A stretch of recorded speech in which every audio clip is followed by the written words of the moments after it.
Hi, thanks for joining us. I'm Rich from A1 Foundation Crack Repair.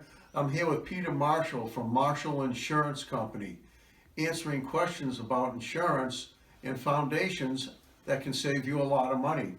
Peter, the first question I'd like to ask you is, if water does come into your basement, is your insurance going to cover the damage and repair?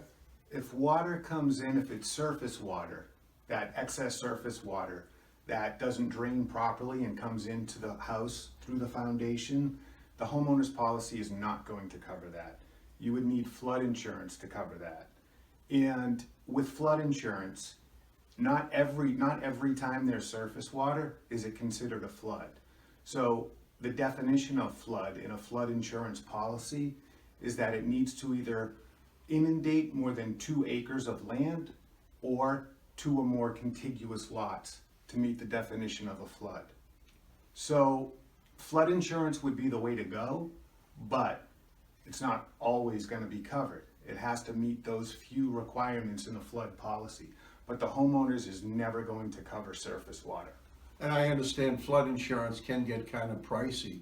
Peter, you gave us some great information on water infiltration and is it covered by insurance?